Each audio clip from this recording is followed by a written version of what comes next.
안녕하세요.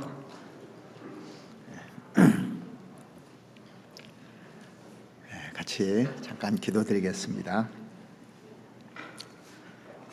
살아계셔서 역사하시는 자비로우신 우리 아버지 하나님, 우리를 죄 가운데서 구원해 주시고 주님의 몸된 교회 안에서 주님을 섬기며 복음 전할 수 있도록 은혜 베풀어 주신 주님, 저희가 참으로 소망을 가지고 살아갈 수 있다는 것이 얼마나 축복되고 감사한 일인지 하나님께만 영광을 돌리지 아니할 수 없습니다. 오늘 주일을 맞이해서 우리 형제자매님들 이렇게 한자리에 모여서 주님의 말씀을 듣고자 합니다. 주님께서 우리에게 꼭 필요한 말씀으로 채워주시옵고, 우리가 말씀을 받고 내 생활이 변화받아 더욱더 주님께 영광을 돌리고 주님 기쁘시게 하는 자들이 될 수 있도록 하나님 도와주시옵소서. 우리가 이 땅에 사는 목적이 무엇인지를 늘 일깨워 주시고 하나님의 복음과 함께 살아갈 수 있도록 주님 도와주시옵소서. 이제 다음 주간부터 있는 대집회를 위해서 그동안 저희들 기도해 왔고, 또 새로운 영혼들 구원하고자 저희들 함께 하고 있습니다. 이번에도 하나님께서 구원받을 영혼들 많이 보내주시고, 또 그들이 말씀을 헛되이 듣지 않고 간절한 마음으로 들을 수 있도록 주님 도와주시옵소서. 그리고 저희 기도가 끊이지 아니할 수 있도록 주님 도와주시옵소서. 국내뿐만 아니라 해외에서 선교하고 계시는 선교사님들과 그 가정들도 주님이 함께 해주시고 도와주시옵기를 바랍니다. 특별히 에콰도르 기토 수루 교회, 또 베트남에 있는 교회 주님이 함께 해주셔서 그곳에도 어려움 없이 복음이 힘있게 전해질 수 있도록 하나님 도와주시옵소서. 이 시간 주님이 우리와 함께 계심을 믿습니다. 우리가 이 말씀을 통해서 정말 하나님께 영광 돌릴 수 있도록 은혜 베풀어 주시옵기를 바랍니다. 우리를 사랑하시는 우리 구주 예수 그리스도 이름으로 감사하며 기도드렸습니다. 아멘. 성경 찾으시겠습니다. 창세기 35장을 찾으시겠습니다. 창세기 35장 1절 말씀부터 제가 읽어드리겠습니다.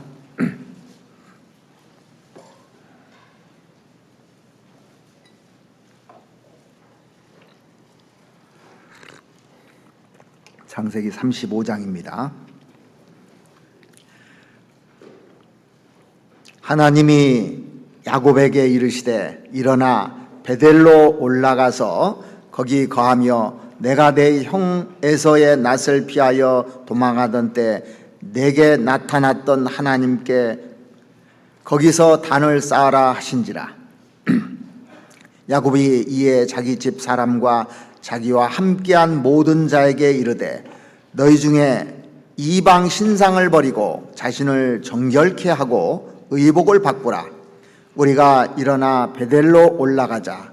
나의 환난 날에 내가 내게 응답하시며 나의 가는 길에서 나와 함께하신 하나님께 내가 거기서 단을 쌓으려 하노라 하매, 그들이 자기 손에 있는 모든 이방 신상과 자기 귀에 있는 고리를 야곱에게 주는지라. 야곱이 그것들을 세겜 근처 상수리 나무 아래 묻고 그들이 발행하였으나 하나님이 그 사면 고울들로 크게 두려워하게 하신 고로 야곱의 아들들을 추격하는 자가 없었더라.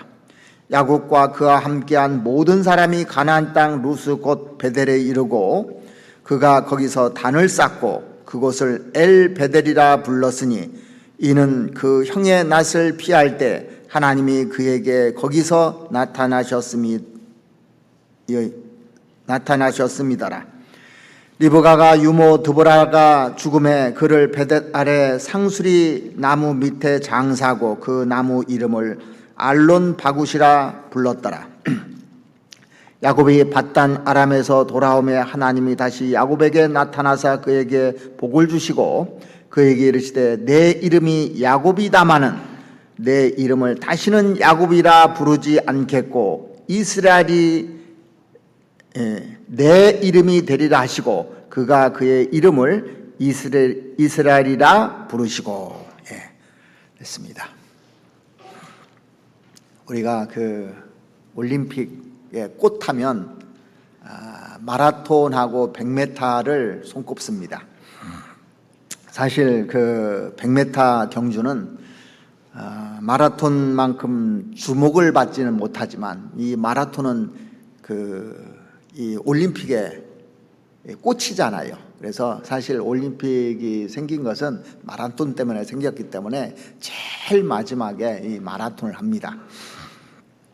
그런데 그대로부터 100m 그 경주는 올림픽에서 또 가장 중요한 종목 중에 하나입니다. 그 올림픽 역사에 있어서 100m 경주에 아주 두 개의 신화적인 경기가 있었어요. 하나는 우리나라에서 88 올림픽이 있었잖아요. 그때 캐나다의 유명한 그 맨 존슨이라는 그 선수가 100m 달리기에서 세계 신기록을 수립했거든요. 근데 세계 신기록을 수립하고 금메달을 획득하기 직전이었습니다. 그러나 그 경기에 약물 검사를 했는데 그 약물이 나와서 불명예로 실격됐어요. 잘 아실 겁니다. 그는 출발은 참 잘했거든요. 그런데 스스로 양심을 저버리고 부끄러운 퇴장을 했습니다. 그래서 아주 벤 존슨이라는 사람이 아주 유명한 사람이 있는데 불명예를 안고 끝났어요. 그의 인생은요.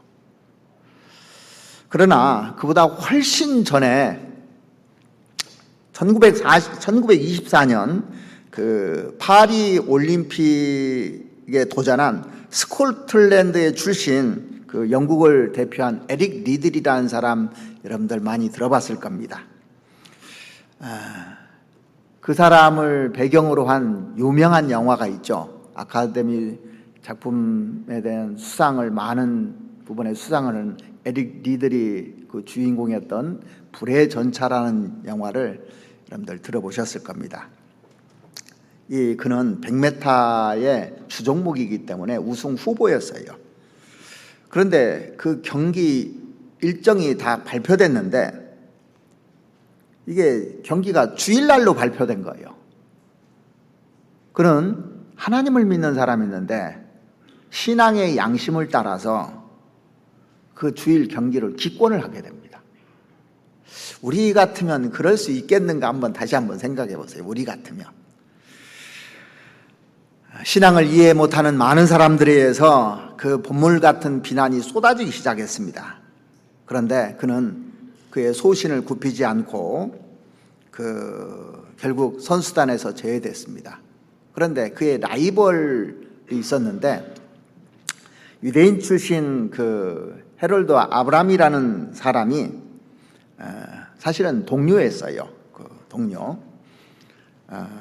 그 경주에 나갔습니다. 100m를 대신 나간 거예요. 그런데 헤롤드 아브람이 우승을 하게 됩니다.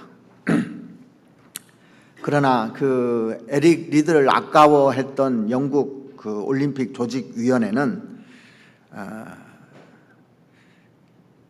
자기 전문 분야가 아닌 400m에 출전하면 좋겠다는 제안을 하게 돼서 이 에릭 리들이 400m를 출전하게 되는데 그 경기는 금요일 날이 경기가 잡혔기 때문에 출전하겠다고 그랬습니다. 그런데 에릭 리들이 400m에서요 세계 신기록을 수립하고 우승을 하게 됩니다. 처음에는 그 사람들에게 비난을 받았지만 마지막에는 그 영광스러운 승자가 돼서 조국의 영예를 안기고 많은 사람들의 격려를 받게 됩니다. 이 두 올림픽에 있는 100m 경주를 보면서 저는 이런 생각을 했어요. 신앙의 경주에도 두 가지 유형이 있구나. 하나는 처음에는 열심히 달리다가 마지막에 퇴장하는 그런 성도가 있어요. 그런데 처음에는 이렇게 고전하다가도 신앙의 고전도 하고 어려움도 많이 겪다가 마지막에 주님 만날 때 결승전에서는 정말 하나님께 영광을 돌리고 기쁨이 되는 성도가 있을 수가 있는 겁니다. 본문에 나타난 이 야곱이 바로 후자에 속하는 사람이라고 할 수 있어요. 이 야곱의 신앙을 보면 처음에는 이게 참 부끄럽기 그지없죠. 얼마나 이기적이고 얼마나 자기 주관적이고 또 여기저기 보면은 야곱, 약삭빠르다, 교활하다 이런 뜻을 가지고 있지 않습니까? 정말 약삭빠르고 자기가 취할 수 있는 건 다 취하는 그런 모습이었는데 인생의 후반에 갈수록 그는 진지하게 변화가 됩니다. 그리고 마지막에 인생의 승리자가 돼요. 믿음의 사람이 됩니다. 그래서 아브라함의 하나님, 이삭의 하나님, 야곱의 하나님이라는 그런 별명을 얻게 됩니다. 우리가 구원받고 신앙생활을 하는 가운데 전혀 변화를 보이지 않는 사람도 적지 않게 많아요. 처음에는 우리 성도들이 천사와 같았고 정말 주님을 위해서 열심히 살았습니다. 근데 어느 날 자꾸 자기 꾀를 쓰고 안 되니까 약물 복용을 한 거예요. 그래서 나중에는 이게 불명예스러운 그런 신앙의 사람들을 많이 봅니다. 테마도 약물 복용했죠. 무슨 약물입니까? 세상이 주는 약물을 복용해가지고 데살로니가로 가버렸어요. 그래서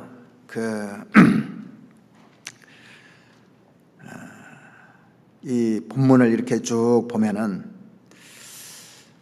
신앙의 선배인 야곱을 이렇게 만날 수가 있는데 하나님께서 약삭빠른 야곱을 그냥 버려두지 않으시고 계속 찾아와서 촉구하십니다. 그래서 드디어 야곱이 변하게 돼요. 완전히 야곱이 변한 것이 어딘 줄 아십니까? 야복 나루터가 아닙니다. 창세기 34장입니다. 오늘 본문 전에 창세기 34장에서 야곱이 완전히 변해요. 그때 분명히 야복 나루터에서 하나님께서 야곱을 이스라엘로 바꿔줬거든요. 그런데 10년인 세월이 흘렀는데도 그렇게 변하지 않았어요. 그런데 그 딸 디나가 강간 사건을 당합니다. 약 34장에 보면은. 그리고 나서 그가 완전히 변하게 돼요.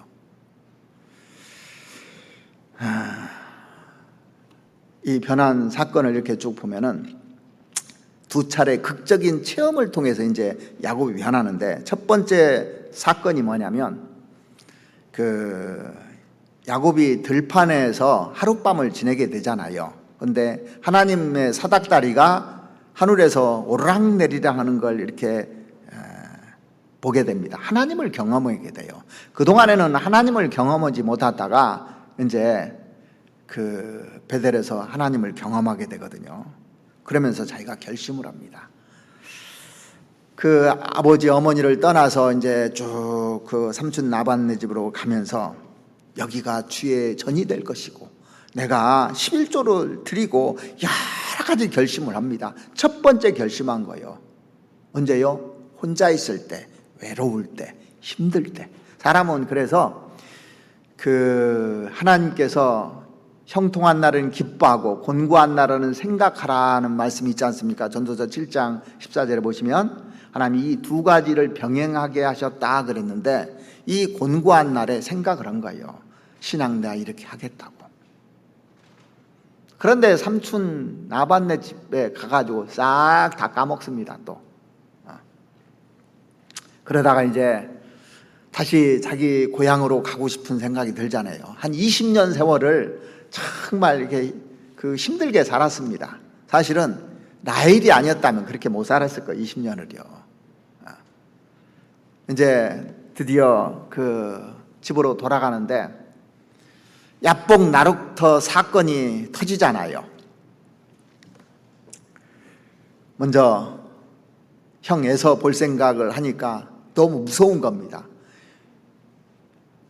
장자 명분도 빼앗았죠. 축복을 다 빼앗아 가지고 도망왔으니 만날 생각이 걱정돼서 그 부대를 나눠서 이제 먼저 앞부대 보내고 이렇게 하잖아요. 그러다가 야복 나루터에서 홀로 있을 때 누군가 와서 자기를 치는 겁니다. 싸움이 붙은 거예요. 그런데 싸움을 하다가 이분이 보통 분이 아니라는 것을 직감적으로 깨닫지 않습니까? 아마도 하나님, 천사 이렇게 생각하고 있었습니다. 그런데 자기가 아무리 해도 안 되는 겁니다. 그래서 다리를 붙잡고 나를 축복해달라고 붙들고 사정하고 애원하면서 기도를 합니다. 그래서 하나님을 겨루어서 이겼다. 그리고 그 장소가 또 하나님을 만난 것을 말하면 분이엘, 하나님의 얼굴이라고 그랬잖아요. 그때 또 하나님이 이스라엘로 이름을 바꿔줬어요. 자, 그러면 이제 환도뼈도 부러졌으면 변해야 될 거 아닙니까? 그러죠? 변해야 돼요. 그런데 문제가 어디 있냐면 그 후에 별로 변하지 않았다는 거예요. 야곱이요. 2차례에 걸친 큰 사건이 있음에도 변하지를 않았어요. 보면은 한 10년 세월이 쭉 흘러가는데요. 변한 흔적이 없습니다. 우리도 가끔 보면은 간증을 하게 돼요. 간증을 하는데 가만히 보면 욕심 부리는 거 똑같아. 간증은 하고 있는데 또 질투하는 것도 마찬가지고 자기 위주로 생각하는 것도 똑같아요. 간증은 하지만 옆에서 보면은 조금도 변하지 않은 것 같다는 것을 직감적으로 성도들이 느끼는 경우도 있습니다. 아마 하나님이 보실 때 야곱이 이런 모습이 아니었을까 생각이 듭니다. 자, 보세요. 베델 사건에서 야복 나루터까지 20년 세월이 지난 거예요. 20년. 그리고 야복 나루터에서 또 이렇게 지금 오늘 본문까지 계산하면 약 10년이 걸린 겁니다.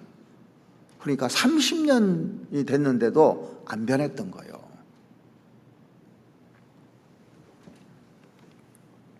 자, 그런데 자기 딸 디나가 강간을 당하게 됩니다. 그리고 복수를 하고 사람들을 죽이고 자녀들이 살인사건에 휘말려서 비극을 맞고 이런 것들을 이제 야곱이 경험을 하게 돼요. 그게 34장이잖아요. 이런 끔찍한 비극을 경험하면서 야곱이 생각을 했을 겁니다. 하나님이 살아계신 것도 아는데 왜 이런 일이 생겼을까? 그동안 별별 약속 다 했잖아요. 왜 이런 일이 생겼을까?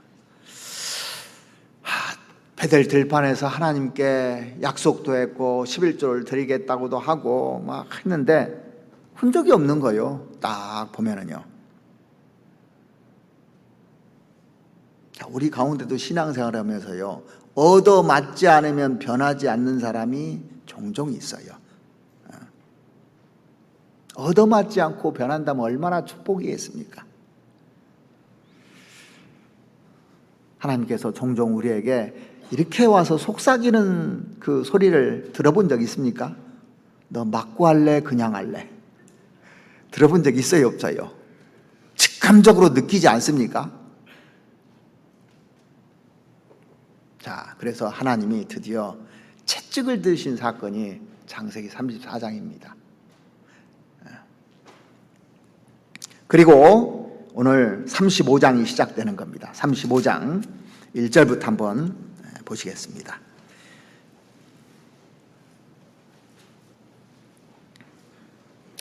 그래서 믿음의 사람으로 변해된 야곱이라는 제목을 붙이는 게 맞을 것 같아서 제가 그렇게 제목을 붙여봤는데 35장 1절부터 보시겠습니다. 하나님이 야곱에게 이르시되 일어나 베델로 올라가서 거기 거하며 내가 내 형 에서의 낯을 피하여 도망가던 때 내게 나타났던 하나님께 거기서 단을 쌓으라 하신지라. 자, 이게 무슨 얘기냐면, 야, 너 나하고 약속했잖아. 상기시켜 주는 겁니다. 너 여기서 제단 쌓고 이곳이 하나님의 집이 될 것이라고 약속했잖아. 상기시키는 거예요. 그곳으로 다시 돌아와. 30년 전에 내가 결심했던 거 다시 기억하면서 다시 한번 돌아오라고. 그러면서 2절에 중요한 메시지를, 오늘 말씀 중에서 가장 중요한 메시지를 던지는 겁니다. 변화되기 위해서.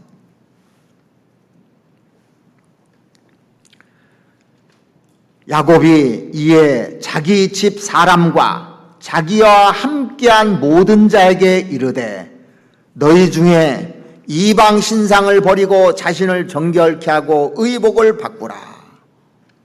야곱이 이제 깨닫고 나서요, 자기와 자기 가족들에게 자기 가족들에게 3가지를 요구하고 있어요.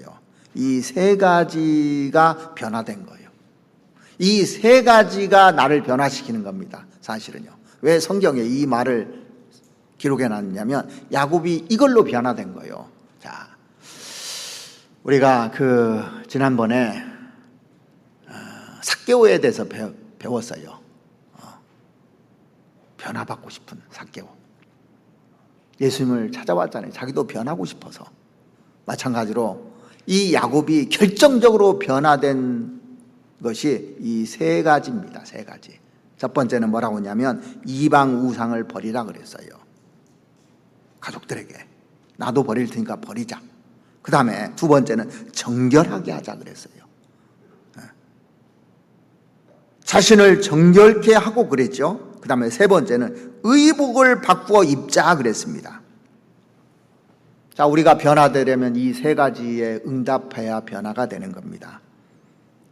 오늘 말씀의 키워드가 뭐냐면 이 3가지예요. 우상을 버리라, 정결케 하라, 그 다음에 바꾸라는 거예요. 바꾸라.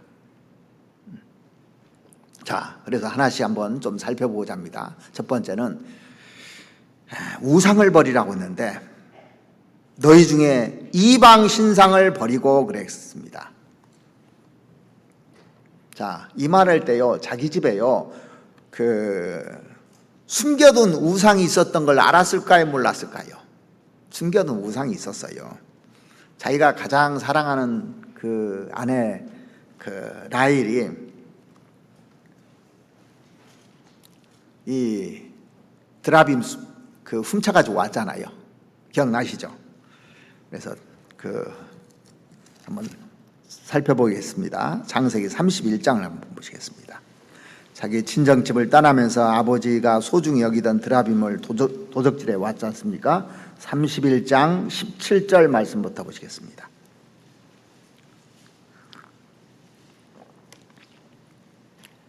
야곱이 일어나 자식들과 아내들을 약대들에게 태우고 그 얻은 바 모든 짐승과 모든 소유물 곧 그가 밧다마렘에서 얻은 짐승을 이끌고 가나안 땅에 있는 그 아비 이삭에게로 가려 할세 때 라반이 양털을 깎으러 갔으므로 라헬은 그 아비 드라빔을 도적질하고 34절 라헬이 그 드라빔을 가져 약대 안장 아래 넣고 그 위에 앉은지라 라반이 그 장막에서 찾다가 얻지 못하매 라헬이 그 아비에게 이르되 마침 경수가 나므로 일어나서 영접할 수 없사오니 내 주는 노하지 마소서 하니라. 라반이 그 드라빔을 두루 찾다가 얻지 못한지라. 이 드라빔은 금이나 은으로 만든 이 수호신 같은 거거든요. 조그만 거거든요. 그러니까 지금 이 집에 하나님을 믿으면서 동시에 우상을 같이 가지고 있었던 거예요. 우리도 왜 사람이 안 변하냐면요, 하나님 믿으면서 동시에 우상을 갖고 있는 거예요. 그러니까 사람이 안 변하는 겁니다. 자, 이 눈에 보이는 이런 드라빔 이런 것들만 우상이 아닙니다. 우상의 정의가 뭐냐면 하나님보다 더 사랑하는 게 우상인 겁니다. 성경에서. 나 외 다른 신들을 내게 있게 말지니라 그랬잖아요. 그래서 하나님을 섬기는데 방해되는 것이 있다면 그것이 전부 다 우상인 겁니다. 하나님보다 더 중요하게 생각하고 있다면, 그게 더 먼저라면 그게 다 우상인 거예요. 그래서 신약 성경에서는 우상에 대해서 이렇게 정의하지 않습니까? 그 골로새서 3장 5절 말씀에 보시면 탐심은 우상 숭배니라 딱 그랬어요. 탐심 자체가. 그래서 우상에 대한 본질적인 정의를 신약 성경에서 정확하게 내린 겁니다. 어디에다가 빌고 섬기고 이런 것만 우상이 아니라는 겁니다. 우리가 마음속에 탐하는 것이 있을 겁니다. 강력하게 무엇인가를 내 속에서 탐해요. 그런데 그게 하나님보다 더 큽니다. 사실 말은 믿는다고 하는데 어떤 사람은 물질을 더 의지하는 사람이 있거든요. 이게 우상이 되는 겁니다. 어떤 사람은요, 이 건강에다가 다 쏟는 사람이 있어요. 건강, 그게 우상인 겁니다. 자기 몸 만드는 거. 또는 지식 쌓는 거, 지식이 우상일 수가 있는 겁니다. 온갖 잡지식을 다 쌓으려고 그 지식에 몰두하는 사람들이 있어요. 이것도 우상입니다. 어떤 사람은 사람을 의지하고 인맥에 의지하는 거, 이것도 우상인 거예요. 전부 다. 하나님보다 더 크게 생각하는 게 우상인 겁니다. 가만히 보면요, 인간 마음은 우상 공장이더라니까요.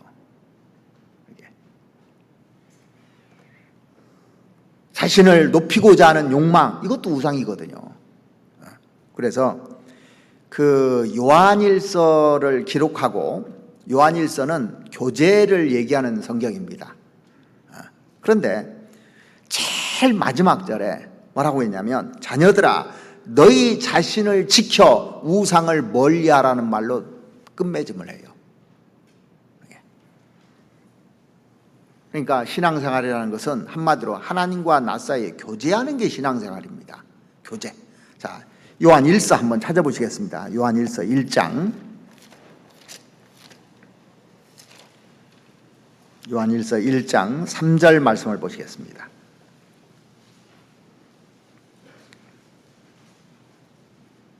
우리가 보고 들은 바를 너에게도 전함은 너희로 우리와 사귐이 있게 하려 함이니, 우리의 사귐은 아버지와 그 아들 예수 그리스도와 함께 함이라.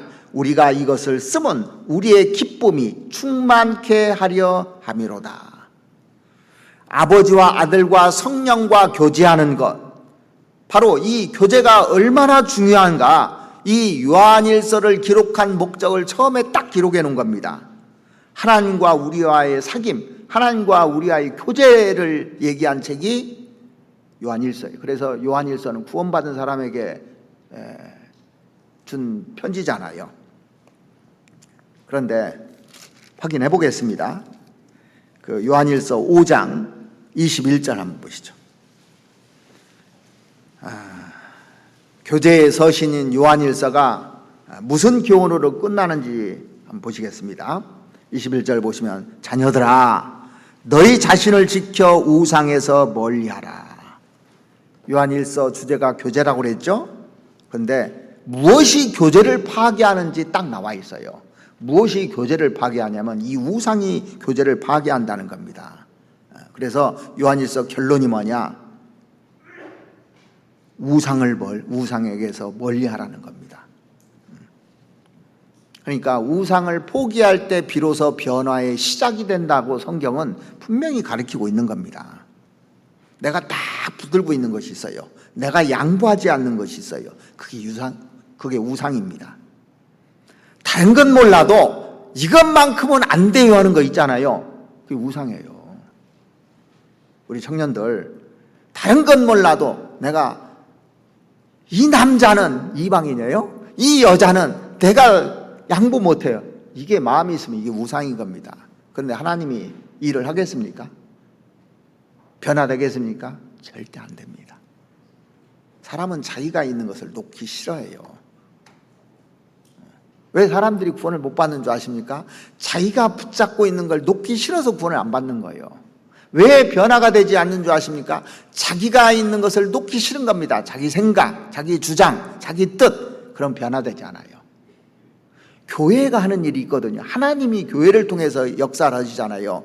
교회가 가는 방향이 있는데 그 방향을 거스리지 않습니까? 변화가 안 되는 거예요. 왜? 끝까지 그걸 고집하기 때문에요. 그게 우상인 겁니다, 사실은요. 내 생각을 내려놔야 되는데.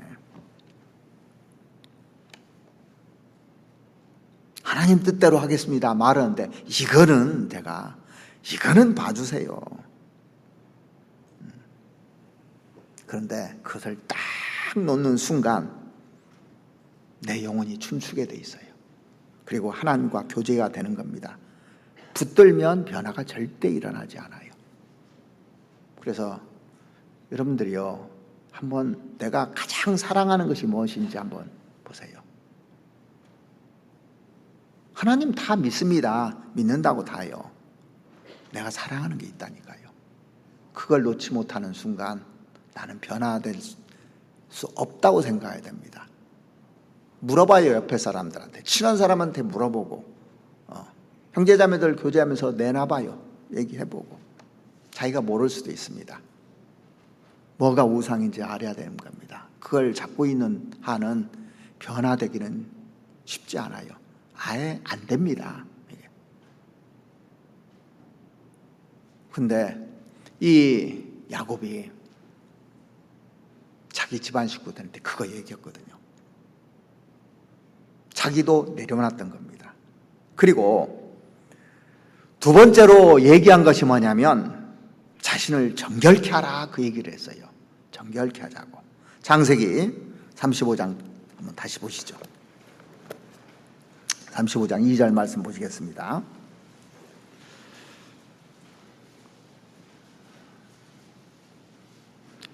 야곱이 이에 자기 집 사람과 자기와 함께한 모든 자에게 이르되 너희 중에 이방 신상을 버리고 자신을 정결케 하고.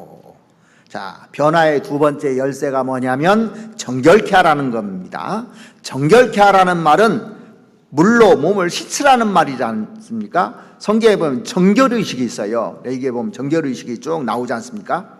근데 이 정결케 한다는 것은 단순히 몸만 씻는 걸 얘기하는 것이 아닙니다. 대제사장이 이 성소에 들어갈 때도 물두멍에서 정결케 하고 들어가요. 그러지 않으면 죽습니다. 이 몸을 씻는다는 것은 몸을 씻는 것이 목적이 아니라 마음을 씻는 것에 대한 상징입니다. 우리가 구원받고 침례받잖아요. 침례 자체가 구원을 주는 건 아니지 않습니까? 구원받았다는 표로 침례를 하는 겁니다. 그것은 겉으로 드러난 상징에 불과해요. 중요한 것은 마음을 깨끗이 해야 되는 겁니다. 그래서 성경에 할례에 대해서 얘기하면서 마음을 집어넣은 거예요, 항상. 몇 군데만 한번 찾아보시겠습니다. 에스겔서 44장을 한번 찾아보시죠.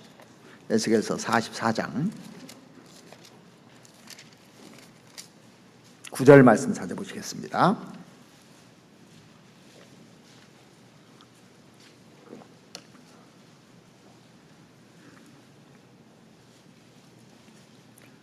에스겔서 44장 9절입니다. 나 주 여호와가 말하노라. 이스라엘 족속 중에 있는 이방인 중에 마음과 몸이 할례를 받지 아니한 이방인은 내 성소에 들어오지 못하리라. 여기 보면 마음과 몸이 할례 받지 아니한 이방인은 그렇게 돼 있잖아요. 하나님의 성소에 들어오지 못하리라 그랬어요. 깨끗해야 하나님이 이렇게 받아준다, 그 얘기입니다. 그리고 사도행전 7장도 한번 찾아보시겠습니다. 사도행전 7장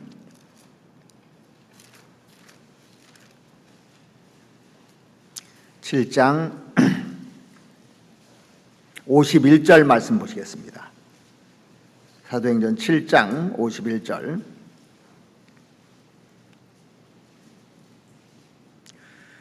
목이 곧고 마음과 귀에 할례를 받지 못한 사람들아, 너희가 항상 성령을 거스려 너희 조상과 같이 너희도 하는도다. 그러니까 목이 곧고 마음과 귀에 할례를 받지 못한 사람들이라 그랬어요. 마음이 나오잖아요.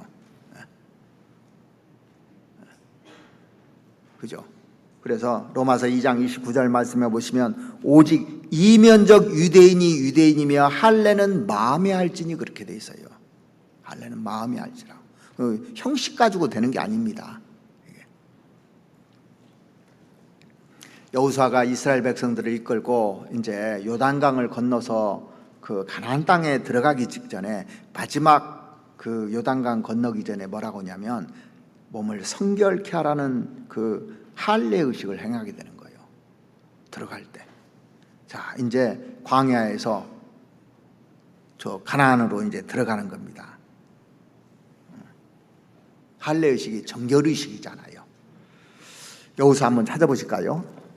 여호수아 3장 5절 말씀 보시겠습니다.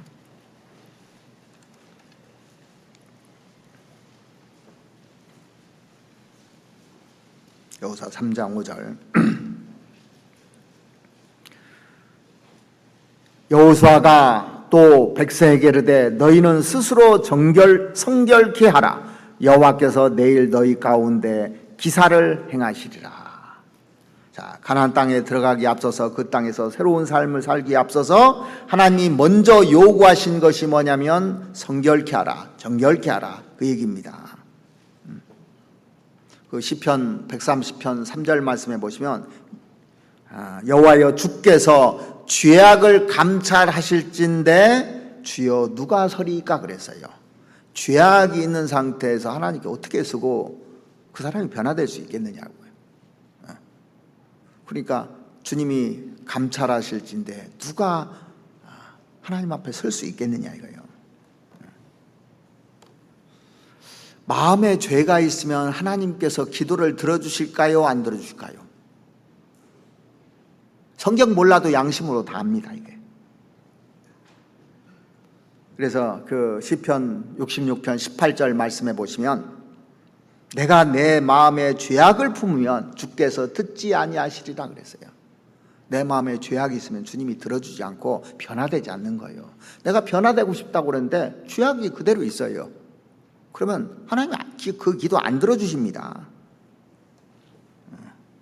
잠언 28장 9절 말씀에도 보시면 사람이 길을 돌이키고 율법을 듣지 아니하면 그의 기도도 가증하니라고 했습니다.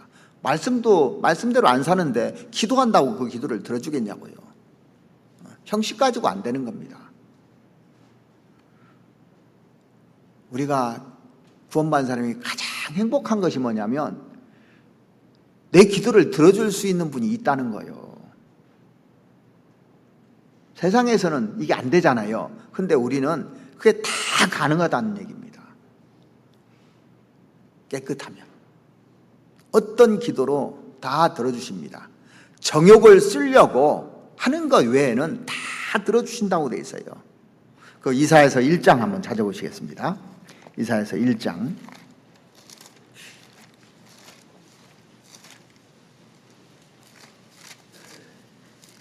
1장 15절부터 제가 읽어드리겠습니다.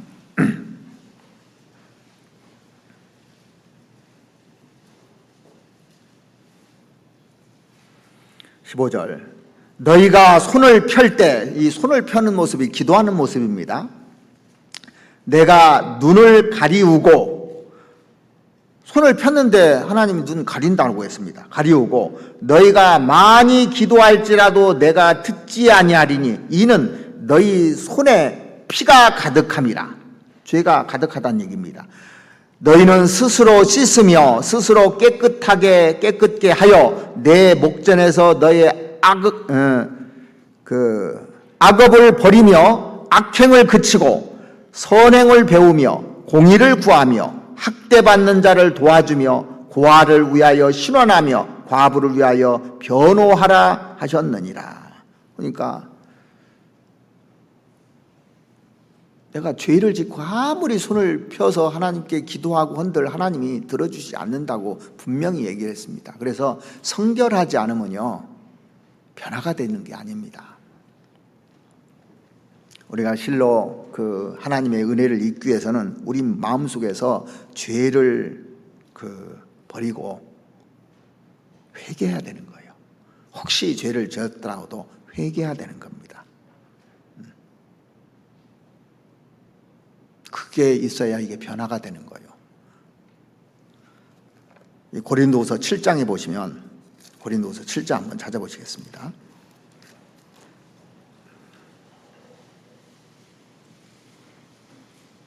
6장 17절부터 보시겠습니다. 6장 17절부터. 그러므로 주께서 말씀하시기를 너희는 저희 중에서 나와서 따로 있고 부정한 것을 만지지 말라. 내가 너를 영접하여 너에게 아버지가 되고 너희는 내게 자녀가 되리라. 전능하신 주의 말씀이라 하셨느니라. 그런즉 사랑하는 자들아, 이 약속을 가진 우리가 하나님을 두려워하는 가운데에서 거룩함을 온전히 이루어 육과 영의 온갖 더러운 것에서 자신을 깨끗게 하자. 깨끗게 하자 그랬잖아요. 하나님은 누구든지 쓰실 수 있어요. 구원받은 사람 누구든지 다 쓰실 수 있습니다. 쓰지 못하는 사람은 아무도 없어요. 하나님은 다 필요한 겁니다. 하나님 나라에는 결코 위대한 사람만이 필요한 게 아닙니다. 세상에는요, 위대하고 좀 대단한 사람들이 다 끌고 나가잖아요. 근데 하나님 나라는 그런 게 아닙니다. 그래서 성경에 하나님이 쓰시는 사람은 큰 그릇만 쓰는 것이 아니고 작은 그릇도 쓰고 다 쓸 수 있다고 그랬습니다. 그런데 하나님이 못 쓰는 그릇이 있다고 그랬죠. 어떤 그릇입니까? 더럽혀진 그릇, 불순종하는 그릇, 이건 안 쓴다고 돼 있어요. 깨끗해야 쓴다고 돼 있습니다. 디모데후서에 보면 그 말씀 있죠. 디모데후서 한번 찾아보시죠. 디모데후서 2장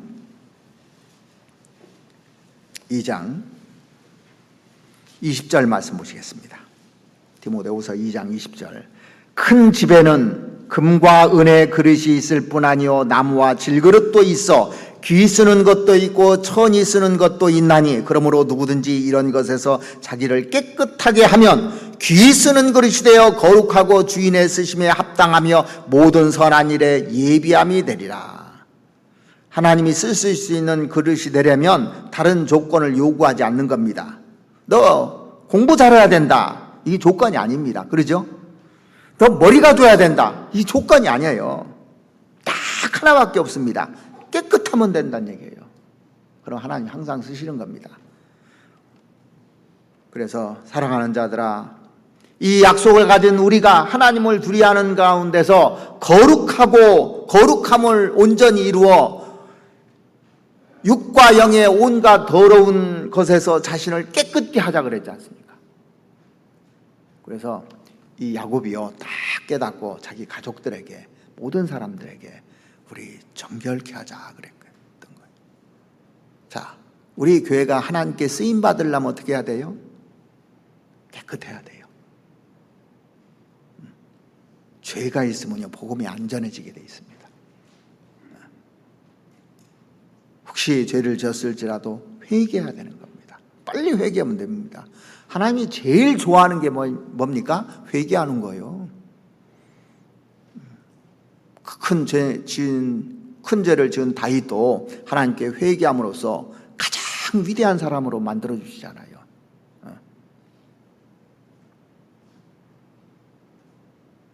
그 두 번째 얘기를 했고, 또 한 가지 뭘 얘기했냐면 의복을 바꾸라는 얘기를 하잖아요.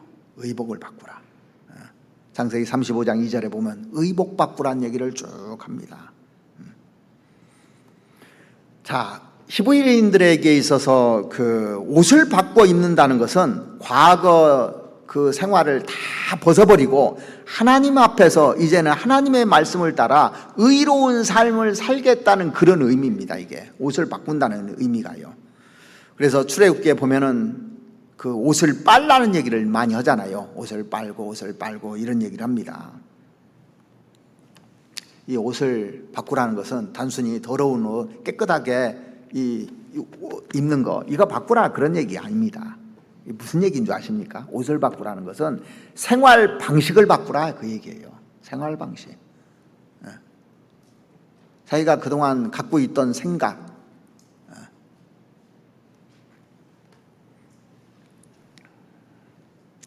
우리가 세상에서 특수한 그 인물을 가진 사람들에게는요 제복을 입혀요. 제복을. 그러죠? 경찰관이요 제복 입지 않고 통제하면 그 통제가 잘 되겠습니까? 무시해버립니다. 사복 입고 막 하고 다니면요 통제하는데 딱 제복을 입고 통제를 하잖아요. 또 군인이 군복을 입고 이렇게 해야 되는데 군복을 입지 않는다면 군인다울 수가 없는 겁니다. 그래서 의복을 바꾸라는 것은 생활 방식을 바꾸라는 얘기입니다. 제가 옛날에 그 예비군 훈련장에 훈련 받으러 갔었는데 참 신기한 것이요. 예비군 그 군인하고 예비군은 완전히 틀립니다. 이게. 거기에 보니까 사장님도 있고 또 별 사람이 다 있더라고요. 지위도 높은 사람도 있고. 그런데 아무데나 오줌 싸더라니까. 소변을 봐요. 그리고 막 이 사람이 사장인가 싶은 행동을 해요. 그런 예비군복을 입히니까요. 근데 신사복을 딱 입고 정장을 했다면 그러지 않았을 거예요. 군복을 입었다면 그러지 않았을 거예요. 그래서 옷이 참 중요하다는 걸 느꼈습니다. 이게.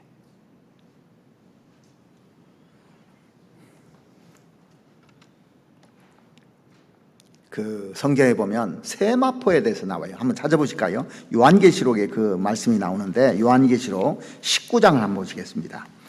마지막 주님을 만나는 장면에서 성경이 어린 양의 혼인잔치에 이렇게 부르고 있어요. 요한계시록 19장 7절 말씀을 찾아보시겠습니다.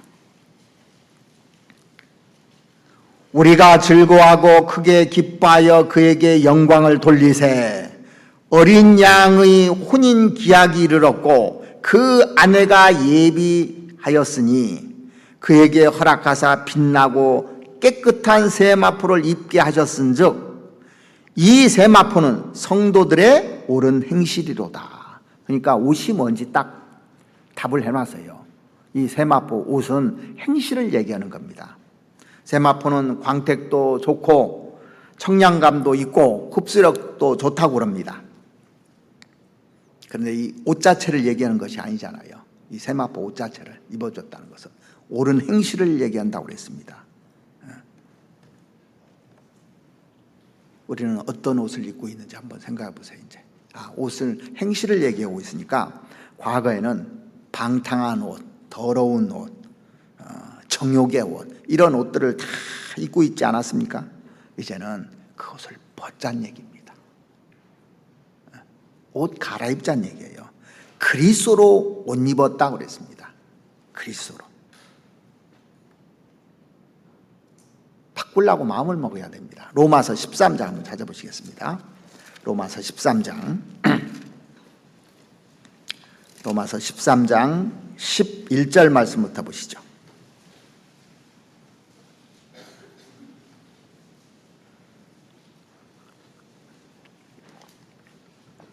또한 너희가 이 시기를 알거니와 자다가 깰 때가 벌써 되었으니 이는 이제 우리의 구원이 처음 믿을 때보다 가까웠음이니라.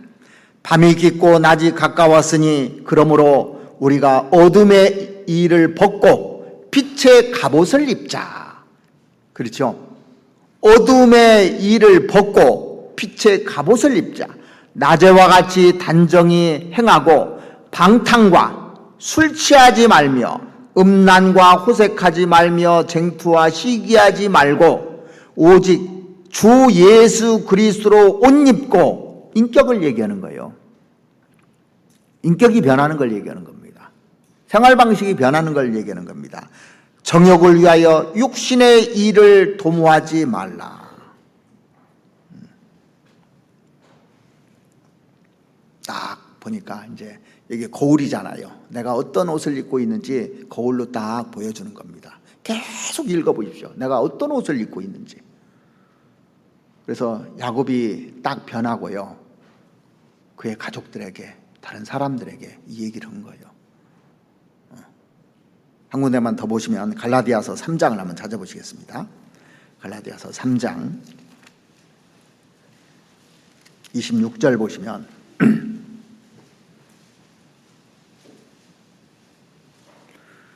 너희가 다 믿음으로 말미암아 그리스도 예수 안에서 하나님의 아들이 되었으니 구원받았으니 누구든지 그리스도와 합하여 세례를 받은 자는 그리스도로 옷 입었느니라. 그리스도로 옷 입었느니라 그랬습니다. 행실이 그리스도를 닮아가야 된다 얘기예요.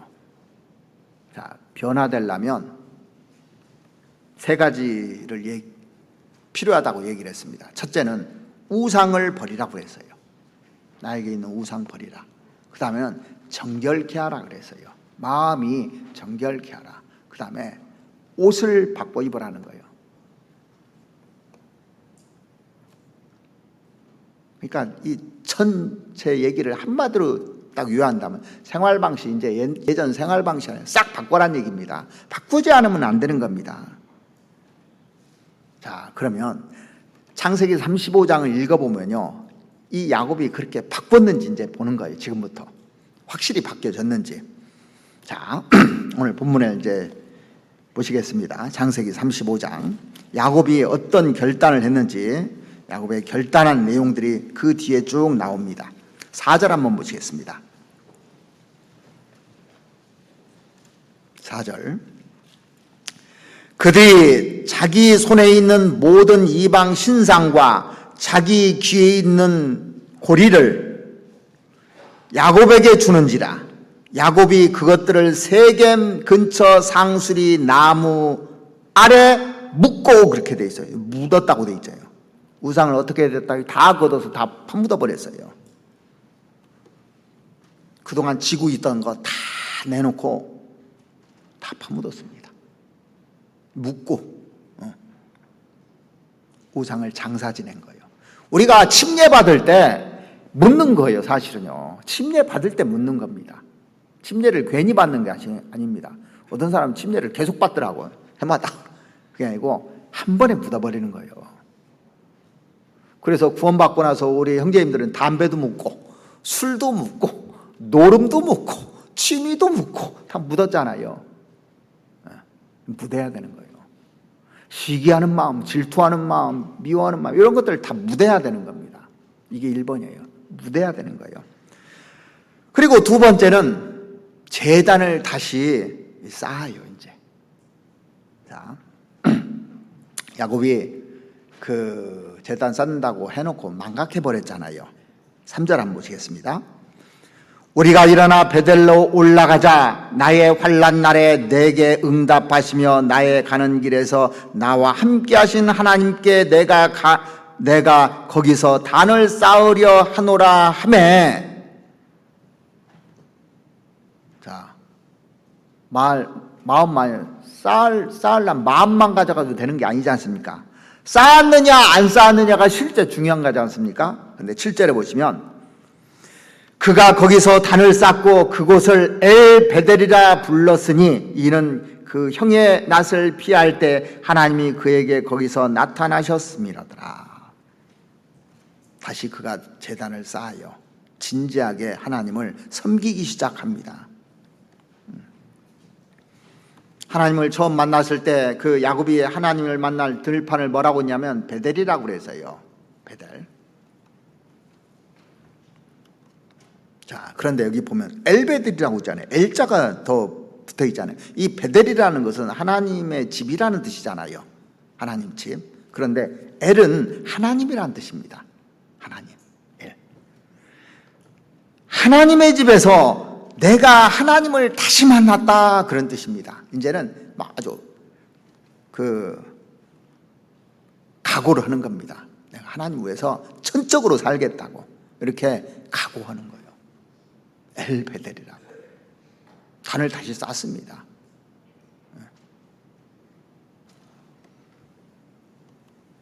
그리고 세 번째는 이름을 바꿨어요. 야곱에서 이스라엘로. 10절 한번 보시겠습니다. 그에게 이르시되 내 이름이 야곱이다마는 내 이름을 다시는 야곱이라 부르지 않겠고 이스라엘이 내 이름이 되리라 하시고 그가 그 이름을 이스라엘이라 부르시고. 이 사건이요, 야복 나루터에서 있었던 사건이에요. 거기서 이름 바꿔줬거든요. 이스라엘이라고 바꿔줬습니다. 문제는 그 이름 받아놓고 헌 이름처럼 살았다니까요. 이름은 이스라엘로 바꿔줬는데 야곱처럼 또 사는 겁니다. 얼마나? 10년 동안 또. 자, 우리도 그러니까 구원받고 나서 이름을 그리스도인이라고 바꿔줬는데 한 10년 동안요 야곱처럼 사는 거예요. 어떤 사람들은. 생활 방식은 그대로입니다. 시기하는 거, 질투하는 거, 자기 주장하는 거, 자기 고집대로 하는 거, 이건 그대로입니다. 여기 다시 하나님이 재차하는 것은 이제 진짜 이스라엘이라고 불러줄게 그랬던 겁니다. 그동안에는 한번 불러놓고 그 다음부터 안 불러줬거든요. 이름을 줬는데 가만 옛날 방식대로 그대로 살아요. 그러니까 이름 안 불러주는 거예요. 우리 교회는 그런 분이 없는데 옛날 어떤 교회 보니까요 이런 일들이 있더라고요. 집사를 세워줬어요. 근데 집사라고 안 불러요. 사람들이요. 왜? 그렇게 안 살으니까. 오히려 더 옛날하고 똑같은 불명예잖아요.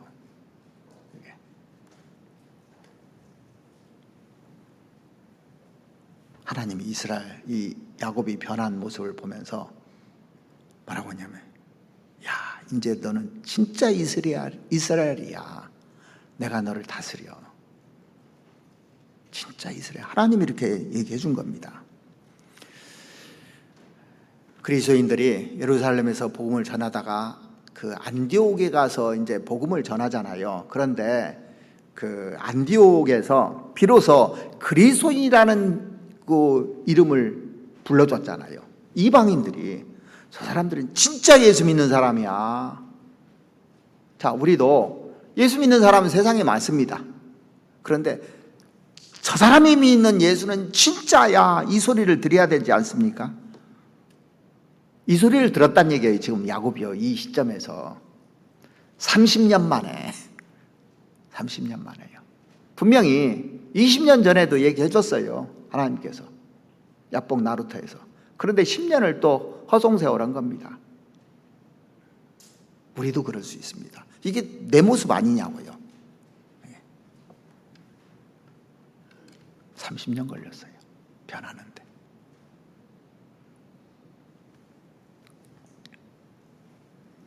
나는 이렇게 변하기 위해서 도대체 몇 년이 걸려야 되겠는가? 왜 이런 얘기를 하냐면 빨리 당기란 얘기입니다. 모세가 모세 되기 위해서 미디안 광야에서 40년이 걸렸어요. 지면에서 가장 온유한 자로 바뀐 겁니다. 그런데 이걸 다 보면은요, 편안해서 바뀐 사람이 하나도 없어요. 편안해서. 모세 미디안 광야에서 얼마나 고생했습니까? 이 야곱 30년 동안 고생한 사람이에요. 30년 동안.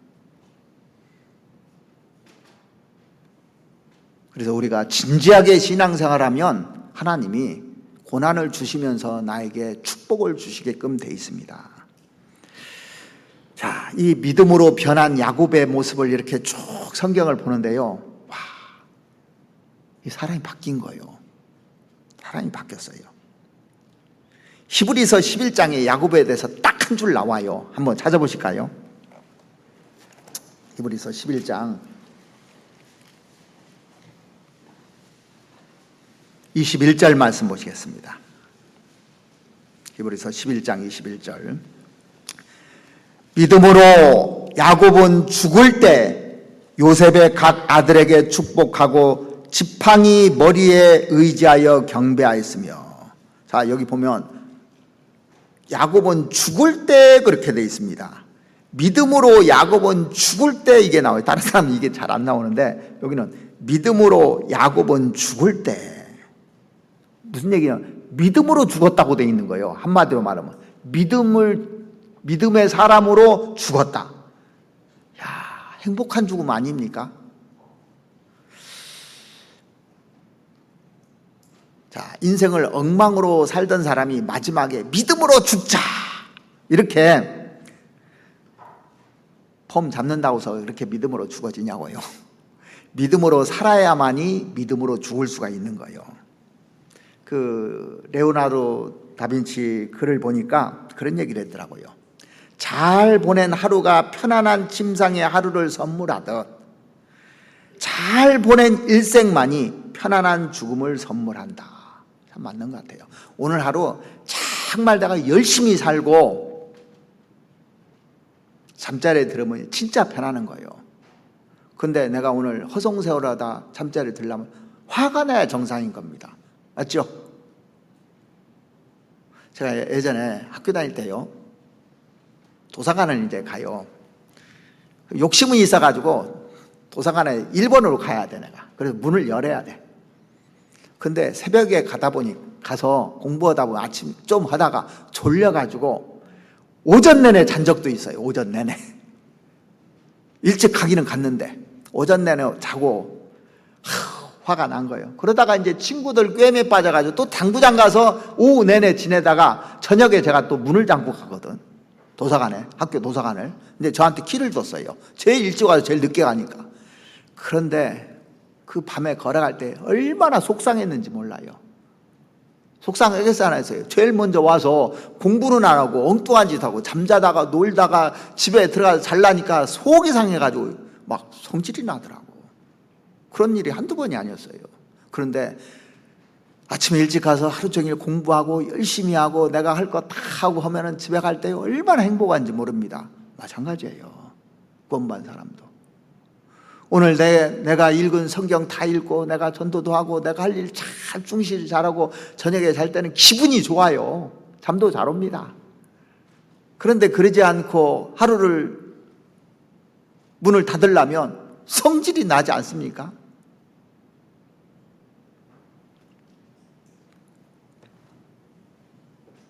믿음으로 죽기 위해서는 믿음으로 날마다 살아가는 것이 필요해요.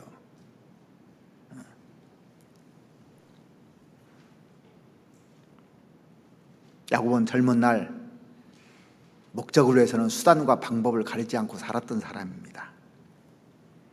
장자권을 빼앗기 위해서 별 방법을 써서 팥죽 한 그릇을 딱 쏘아가지고 그 타이밍 잡아서 축복 빼앗고 아주 교활하고 이런 사람이었어요. 아버지에게 남은 마지막 축복을 자기가 다 가로챘잖아요.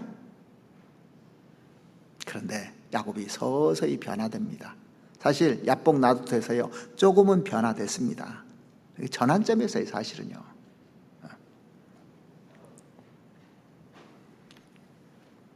그런데 오늘 이 창세기를 그 뒤에 쭉 읽어보면 43장에 가서 제가 야곱이 이렇게 변화됐구나 하는 것을 딱 깨달은 게 43장 한번 봐보시죠. 창세기 43장 한번 찾아보시겠습니다.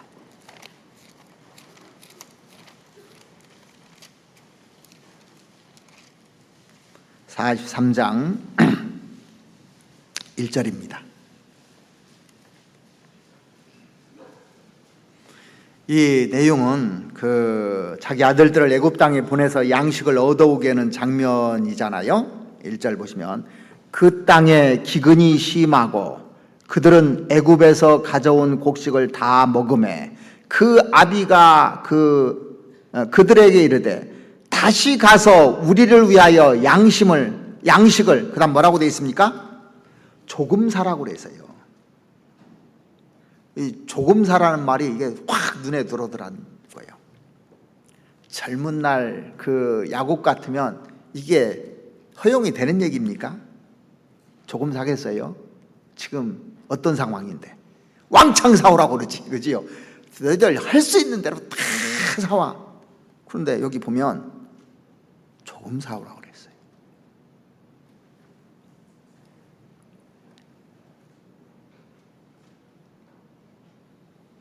이렇게 사람이 변하면 말이 틀려져요. 그리고 자기 고집대로, 자기 뜻대로 뭐든지 해야 되는 사람이 있어요. 우리도 보면은 구원받아도요, 자기 고집대로, 자기 뜻대로 뭐든지 해야 된다고 하는 사람이 있습니다. 내가 한번 꽂히면 그대로 내가 맞아 하려는 사람이 있어요. 근데 이 창세기 43장 읽어보면 다시 야곱답지 않은 얘기를 쭉 합니다. 43장 14절 한번 보시죠. 12절부터 보실까요? 너희 손에 돈을 배나 가지고 너희 자루 아구에 도로 넣어온 그 돈을 다시 가지고 가라. 혹 착각이 있었을까 두렵도다. 자, 옛날 같으면 이야 이거 수지 맞았다고 해가면서 좋아할 텐데 돌려주라는 거예요. 빼앗으려는 사람이 있어요. 이 야곱은 빼앗는데 선수였습니다. 빼앗으려는 사람인데 돌려주라고 했고, 내 아우도 데리고 떠나 다시 그 사람에게로 가라. 그러니까 베냐민도 데리고 가라고 하는 겁니다. 자기가 사랑하는 아들인데도. 그러면서 뭐라고 하냐면 14절에 전능하신 하나님께서 그 사람 앞에서 너에게 은혜를 베푸사 그 사람으로 너희 다른 형제와 베냐민을 돌려보내게 하시기를 원하노라. 내가 자식을 잃게 되면 이르리로다. 진짜 이 말씀 보면 야곱답지 않은 말이잖아요. 그러죠? 야곱답지 않은 말입니다. 전능하신 하나님께서 일하셨다면 이 일을 내가 하나님께 맡기겠다 지금 이러고 있는 겁니다. 자식의 생사 문제도 전능하신 하나님의 손에 온전히 의탁하겠다고 지금 변화된 모습 아닙니까? 마치 아브라함이요 이삭을 바치는 장면같이 저는 보였어요. 이게요. 그죠?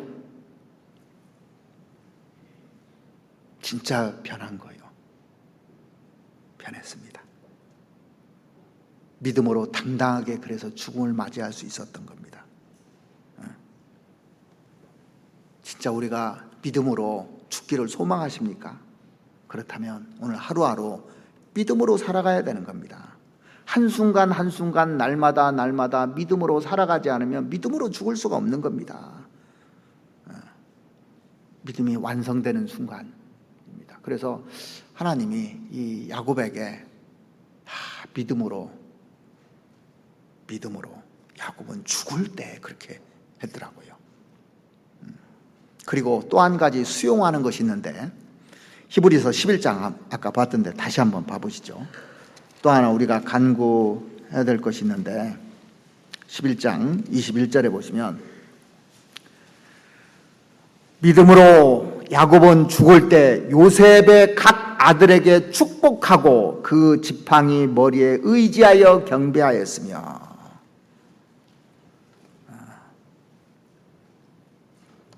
이 사건이요, 여기 보면 요셉의 각 아들에게 축복하는 장면이 창세기 48장에 나와요. 야곱의 아들 장자가 므낫세고 차자가 에브람이잖아요. 그래서 아버지가 축복을 하려고 하는데 자기 큰 아들을 이렇게 오른편에다 딱 앉힙니다. 축복해 달라고. 오른편에다. 그러니까 오른편은 그 장자에게 갑절의 축복을 주는 거거든요. 그래서 장자이기 때문에 이 장자 이렇게 축복해 달라고 했는데 요 아버지 손이 반대로 가는 거예요. 반대로 가요. 그러니까 요셉이 놀라가지고 뭐라 합니까? 아버지, 그쪽 아니에요, 이쪽이에요. 그렇게 얘기하잖아요. 그때 창세기 48장에 그 이삭이 어떻게 얘기하는지 한번 보시죠. 창세기 48장 한번 봐보시겠습니다. 창세기 48장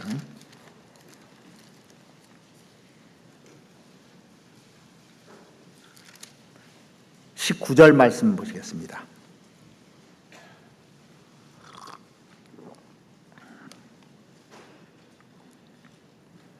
아비가 허락하지 아니하여 가로되 나도 한다. 내 아들아 나도 한다.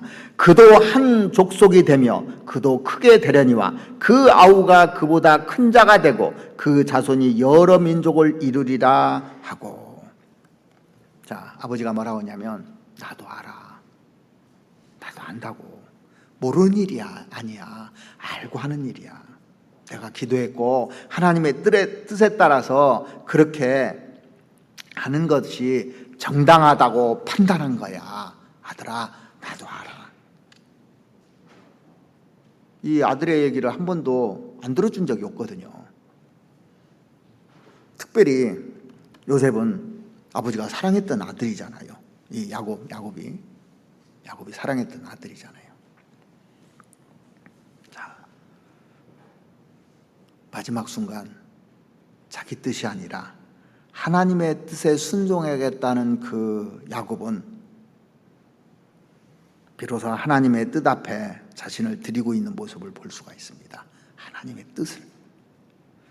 야곱에게 중요한 것이 이제는요, 자기 생각이 아니고 하나님의 뜻이 중요하다는 걸 알았어요. 자, 우리도 마찬가지입니다. 교회에 머리로 계신 분이 주님이십니다.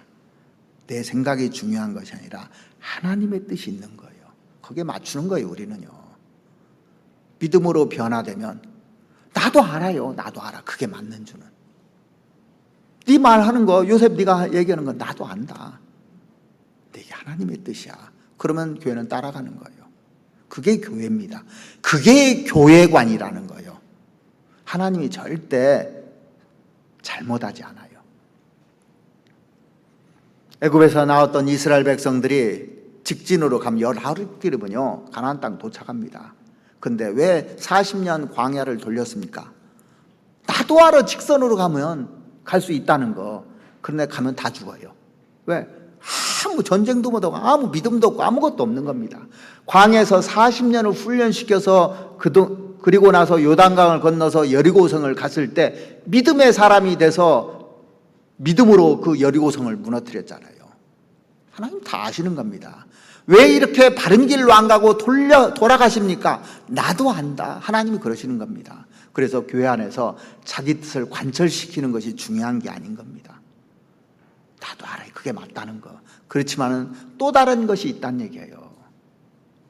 이걸 배우는 게 교회를 배우는 거예요. 자기 뜻을 관철시키는 게 교회를 배우는 게 아닙니다. 변화되지 않은 야곱의 모습입니다. 그것은요. 이게 중요한 겁니다. 사실 신앙생활 하는데 변화되면 순복하고 묵묵히 가요. 왜? 주인이 사람이 아니기 때문에. 교회의 주인이 그리스도거든요.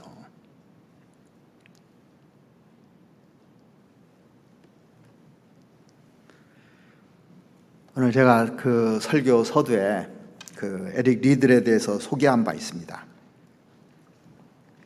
그는 올림픽이 끝나고 일주일 후에 그 에든버러 대학을 졸업하게 됩니다. 그 축하 하는 졸업식장에서 어떤 사람이요 계획과 소감을 물었어요. 이제 올림픽 다 끝났으니까. 그런데 이런 대답을 해서 또 영국 사람들 다 놀래게 만들었어요. 뭐라고 했냐면 그 에릭 리들이 저는 잠시 후에 중국에 갈 겁니다. 중국 땅에 한 번도 복음을 접하지 못한 그 젊은이들을 위해서 내 일생을 바치고자 합니다. 그의 앞에는 출세가 보장되어 있고 명예가 보장되어 있고 돈이 보장된 상태였습니다. 중국으로 가겠다는 그 소식을 듣고 장례가 아주 그냥 침묵에 쌓여 있고 사람들이 놀래버렸어요. 경악했습니다. 당시 중국은 아편 전쟁이 있었고 그 의화단 사건으로 가장 시끄러웠는데 중국을 간다는 것은 곧 죽음을 의미하는 거라 똑같았어요. 그런데 에릭 리드는 중국으로 떠납니다. 그곳에서 열심히 복음을 전했습니다. 그 일본이 그 중국에 이제 진주하고 중국 땅에 있는 그 외국인들을 포로로 잡는 과정에서 이 에릭 리들도 포로로 잡혀가지고 포로 수용소에 갇히게 된 겁니다. 그런데 이 포로 수용소가 지옥 같았다고잖아요. 에릭 리들 책도 있습니다. 한번 읽어봐도 좋고 영화를 봐도 좋은데, 영화에는 그 뒤에 내용은 잘 안 나오는데 얼마나 그 수용소가 지저분하고 더러웠는지 모릅니다.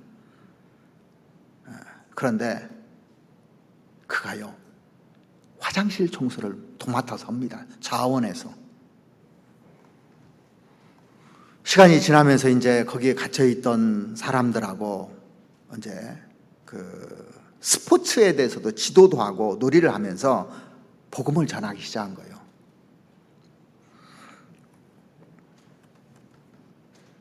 그 수용소를 관리했던 그 관리인이 나중에 그 에릭 리드에 대해서 뭐라고 했냐면 이 수용소를 거대한 교회당으로 바꿔놨다고 그랬어요.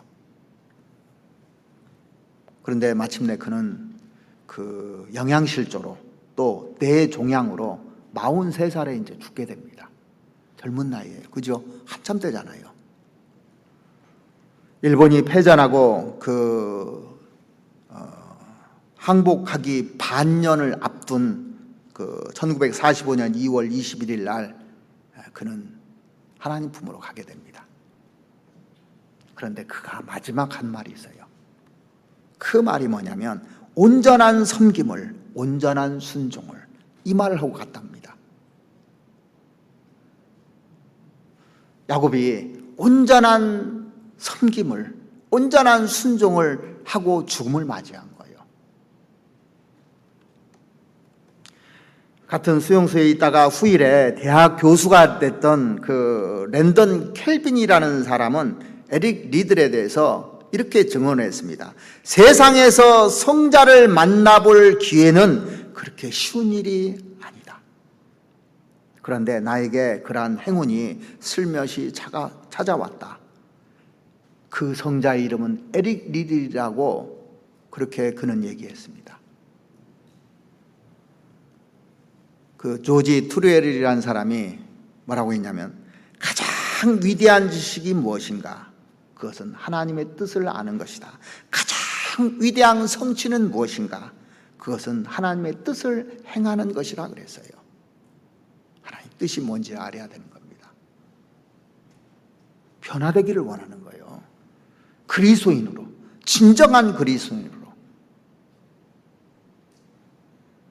그냥 대충대충 사는 것이 아니라 그러려면 우상을 버리라고 했어요. 정결케 하라고 그랬고 옷을 바꾸라고 그랬습니다. 내 생각과 내 계획과 내 뜻을 묻고 하나님의 뜻을 따르는 것이 나를 변화시키는 첫걸음이라고 할 수 있습니다. 야곱의 시작은 약삭빠른 인생이었어요. 결코 손해보지 않으려고 살았던 인생이었습니다. 그런데 그가 베델의 체험, 야복 나루트의 체험, 또 디나의 사건을 통해서 그는 변했어요. 우상을 버리는 인생으로, 또 자기를 포기할 줄 아는 인생으로, 하나님의 뜻을 수용하는 인생으로 바뀌었던 겁니다. 우리 중에 단 한 사람이라도 이런 사람이 나오기를 하나님 바라시는 거예요. 오늘이요. 또 말씀을 또 들어서 또 한 사람이 나오기를 원하는 겁니다. 또 말씀을 듣고 또 한 사람이 나오기를 원하고요. 그 한 사람이 중요한 거예요. 나 한 사람이. 변하고 싶지 않습니까? 야곱까지 진짜 변하고 싶지 않습니까? 내 질긴 이 초창기의 야곱의 모습을 끝까지 가지고 죽음을 맞는다면 믿음으로 죽을 수가 없는 겁니다, 사실은요. 그래서 우리가 같이 야곱처럼 한번 변화보게 해요.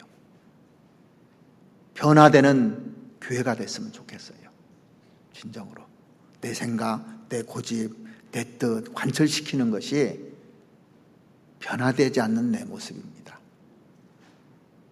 그래서 정말 변화됐을 때 하나님께서 나를 통해서 일을 하시게끔 되어 있습니다. 같이 기도드리겠습니다. 우리를 사랑하시는 우리 아버지 하나님, 야곱처럼 저희들도 변화되고 싶습니다. 오늘 말씀을 배우면서 나에게 있는 우상이 무엇이 있는지 살펴보고 그 우상을 버릴 수 있도록 주님 도와주셨고, 죄로 물든 이 마음 정결케 해주셔서 깨끗한 모습으로 주님 앞에 설 수 있도록 도와주셨고, 또 내 삶의 방식이 바뀌어서 하나님께 영광 돌릴 수 있는 사람이 될 수 있도록, 죽을 때 야곱처럼 믿음으로 죽을 수 있는 사람이 될 수 있도록 하나님 도와주셨기를 바랍니다. 우리에게 변화되지 못하는 그 모습 끝까지 가져갈 것이 아니라 오늘 내가 결단하고 하나님 앞에 야곱처럼 변화된 모습으로 아브라함의 하나님, 이삭의 하나님, 야곱의 하나님이라는 이름을 우리도 들을 수 있도록 하나님 도와주시옵소서. 그래서 나를 통해서 하나님이 영광받고 하나님의 이름이 거룩히 되기를 원합니다.